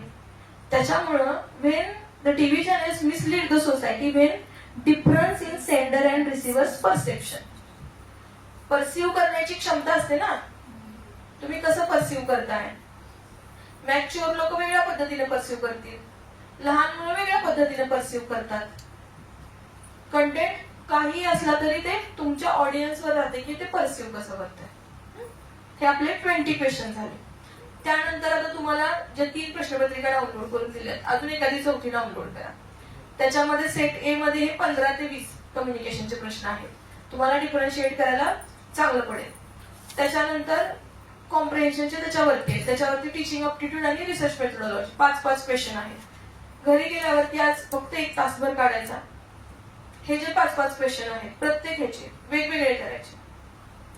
एकत्र सोडवलं तरी चालेल पण वेगवेगळं केलं तर एका जागी नोट्स मिळतील एका टॉपिकच्या. तुम्हाला कम्युनिकेशनचं रिव्हिजन करायचं, कम्युनिकेशनच्या नोट्स हा एका जागी तुम्हाला मिळतील.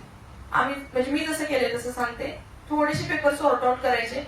सेट ए मध्ये सगळं व्यवस्थित जसा सिलेबस आहे तसं ओळीनच असतात प्रश्न. बाकीच्या सेटमध्ये ते हलवलेले असतात फक्त. त्याच्यामध्ये बऱ्यापैकी सेम आहे. ते प्रश्न वेगळे करा. प्रश्न वेगळे केल्यानंतर मग हे जे खालचे ऑप्शन्स आहेत, आता हा ऑडियन्स ग्रुप इज हेट्रोजेनस, आता हे तुम्हाला शोधायचंय आता गेल्यावरती. हेट्रोजेनस म्हणजे काय, त्या कन्सेप्टशी रिलेटेड कम्युनिकेशनची कुठली थेअरी आहे का ते मास मीडियाशी रिलेटेड आहे का आपलं मॉल कल्चरशी रिलेटेड आहे ते, हे तुम्हाला शोधायचं. मग असं केलं की तुमचा अभ्यास किती होईल, चौपट होईल का नाही.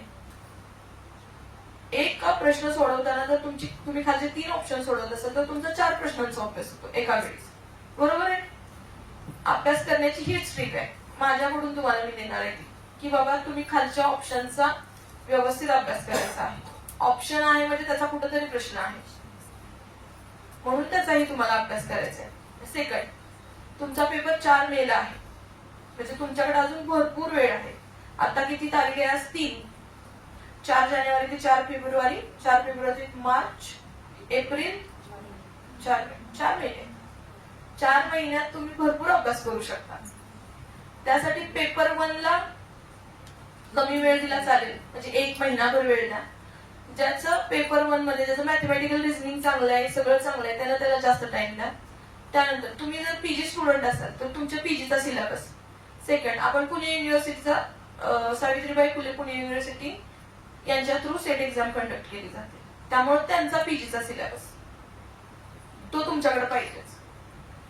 मोस्टली जेवढ्या आपल्या महाराष्ट्रामध्ये युनिव्हर्सिटीज आहेत, आपल्या महाराष्ट्रामध्ये ज्या काही युनिव्हर्सिटी आहेत त्या सर्वांचा पीजीचा म्हणजे पोस्ट ग्रॅज्युएशनचा सिलेबस पाहिजे तुमच्याकडे. फक्त कोर पेपरचा नाही, ऑप्शनल पेपर म्हणून पण एक 5-6 वेगळे पेपर असतात, त्याचाही तुमच्याकडे सिलेबस पाहिजे. का सिलेबस पाहिजे, तुम्हाला माहित नसलेला लेखक, तुम्हाला माहित नसलेली कन्सेप्ट कदाचित त्यांच्या ऑप्शनल पेपर मध्ये असते. आणि सगळं आता तुम्ही किती बुक्स वाचू शकता, तुम्हाला लिमिटेशन्स आहेत.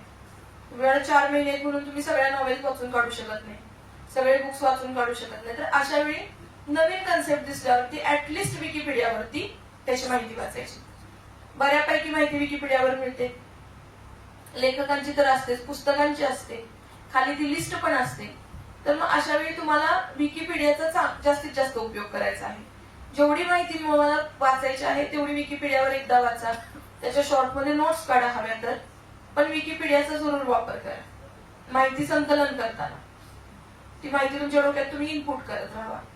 त्यानंतर तुम्हाला मी म्हणजे तुमच्या जनरेशनला माझ्यातर्फे नाव दिलं गेलेलं आहे स्क्रोलर जनरेशन.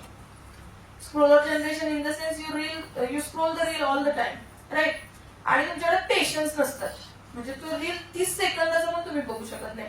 तुम्ही 15-20 सेकंद नंतर तो स्क्रोल करून पुढे घालवता का नाही? म्हणजे मॅक्झिमम टाइम तुम्ही मोबाईलवर असता आणि 1-2 तास जरी तुमच्या स्क्रोल जनरेशनच्या त्या मोबाईलवर गेली तरी तुमच्या लक्षात येत नाही. बरोबर आहे. तर मोबाईलचा योग्य वापर करायला शिकायचं. म्हणजे घरातला चाकू भाजी कापून एखाद्याचं भाजी करून पोट भरू शकता किंवा त्याचं पोट पण कापू शकता. It is up to you, तुम्ही कसा युज करताय. तसाच तो मोबाईल आहे. तुम्ही कसा युज करताय तुमच्यावरती आहे. तुम्ही रील्स बघणार आहात का युट्यूबला एखादा चांगला व्हिडिओ बघणार आहात, किंवा बाबा तुमच्या हातात मोबाईल आलाय, मग अशी सरांनी धडा शिकवलाय, चला जाता जाता त्या धड्याबद्दल अजून माहिती बघू, त्या लेखकाबद्दल माहिती वाचू, त्यांना अजून कुठली पुस्तकं लिहिल्यात बघूया. आता मॅडमनी कम्युनिकेशन शिकवलं, न्यू फॉर्म शिकवला, तर मी न्यू फॉर्मची काहीच माहिती दिली नाही. कोण आहे न्यू फॉर्म, त्याने काय लिहिलेलं मॉडेल, काय आहे त्याचं मॉडेल, एलिक्स मॉडेल शोधायचं.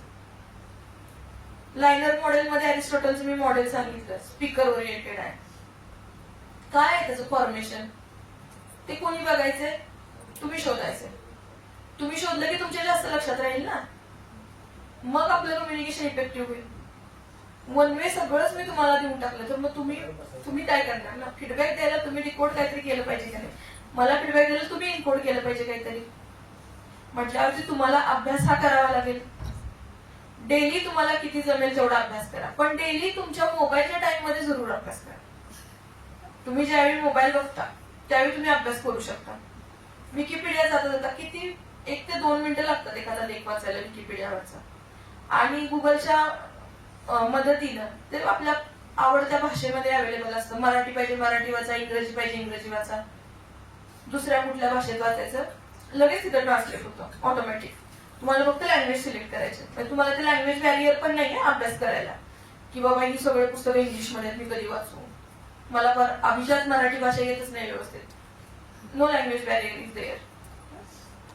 So again all the best to you and remember it is a carnival of your hard work. You have to make it your exam like a festival. You have to celebrate your hard work. इतका hard work करायचं की ती परीक्षा ही festival सारखी तुम्हाला enjoy करता आली पाहिजे. प्रश्न तुम्हाला उत्तर देता आलं पाहिजे. बरोबर आहे की नाही. तयारीच तशी करायची. Okay, all the best. Thank you for your patience. छान सांगितलं कम्युनिकेशन. आई वडिलांचं कौतुक करायला पाहिजे. नाव कसं ठेवलंय, बाय हार्ट शिकवलं. कोण येते, संतोषी येते का. अगं बाय आता कसं करायचं. हे कम्युनिकेशन बॅरियर्स आहे. कॉन्फिडन्स काय घाबरायचं. नाहीतर मी आहेच, तुमचं तुम्ही ओटायचं. दीपक काम आयो आयो विचारा एक बार रिपीट करे.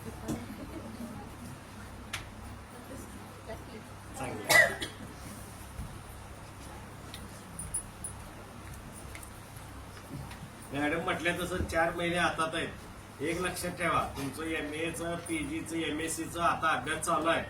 त्यातलंच तुमच्या मेन कोरला येतं, त्याचा डिटेल अभ्यास म्हणजे परीक्षेचा अभ्यास आणि जनरल पेपरचा अभ्यास हे 4 महिन्यात तुम्ही कराय. तुमचं इकडे PG-ची डिग्री आणि इकडे सेटचा हातात एकदम मिळतं आणि त्याला नोकरीला लवकर प्राधान्य. करा नेटानं जरासं. तुम्ही आता तुमचा चेहरा बघितल्यावर कसं वाटतंय माहितीये का, आपल्याला तिकडनं पाठवले म्हणून इथे येऊन बसले असं झालं. असं नाही, मला हे करायचंच आहे अशा हे ना तुम्ही आता चालू केलं तर 4 महिन्यात विषय संपतो. एक वेळ पास झाले की झालं, विषय संपला.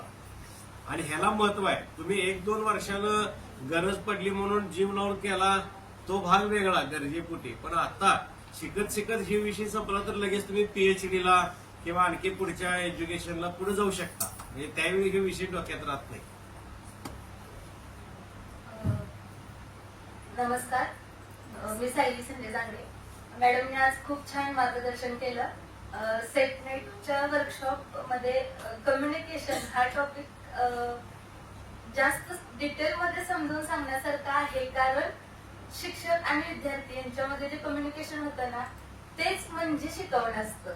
जे शिक्षकाच्या अंगी गुण असावे लागतात त्यातला एक गुण म्हणजे कम्युनिकेशन, जो मॅडमने आज खूप छान प्रकारे समजून सांगितला आणि त्यांच्या नावाप्रमाणे त्यांनी जी डिटेल मध्ये माहिती दिली ते खूप छान होतं आणि समजलं खूप म्हणजे क्वेश्चन पेपर जे तुम्ही लास्टला जे आमचं अनालिसिस करून घेतलं की ते सुद्धा खूप छान छान प्रकारे होतं. तुम्हाला म्हणजे त्या पर्यायामधून सुद्धा भरपूर माहिती भेटते, ह्याची सुद्धा आम्हाला माहिती भेटली, त्याबद्दल खरंच धन्यवाद. आणि हा कार्यक्रम अरेंज करणारे बट्टे सर यांची सुद्धा आम्ही मनापासून आभारी आहे.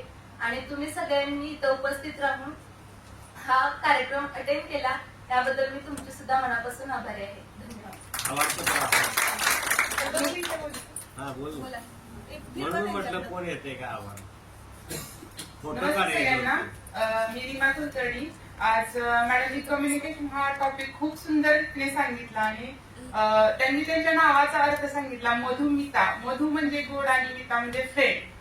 ऍज लाईक त्यांनी फ्रेंड म्हणजे शिक्षक या अर्थाने जो टॉपिक शिकवला इनकोडिंग डिकोडिंग तो डायरेक्ट म्हणजे बाय हार्ट शिकवला. आणि खरंच मी आतापर्यंत कम्युनिकेशन ग्रामर मध्ये केलं असेल किंवा माझ्या एमकॉमच्या लाईफ मध्ये एमएच्या किंवा आता सेटच्या स्टडी मध्ये पहिल्यांदाच मी इतक्या सुंदर रीतीने तो समजून घेतला. आणि समजून सांगणाऱ्या बेस्ट फ्रेंड, गोड मैत्रीण किंवा गोड शिक्षिका या पहिल्यांदाच मॅडमच्या रूपाने मला कम्युनिकेशन टॉपिक समजून सांगणाऱ्या भेटल्या. Thank you so much ma'am. Thank you so much.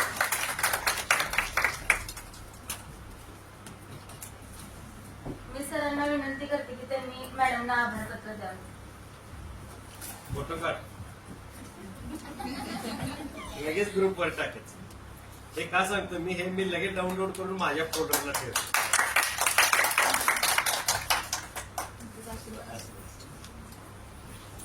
हा कार्यक्रम संपला, मी इथं जाहीर करते. धन्यवाद. 10:30 ते 11:15 पर्यंत या. आजचा फीडबॅक लगेच भरा. हॅलो. पुढच्या वेळी ज्यावेळी याल त्यावेळी ऍटलिस्ट तुमच्यातली 15 जणांना बुके द्यायचा, मानवटवर बट्टे सरांना मान द्यायचा आहे. सगळ्यांना देणार, सगळे या काय काळजी करू नका. एवढा अभ्यास करत 4 महिने आहे तुमच्या.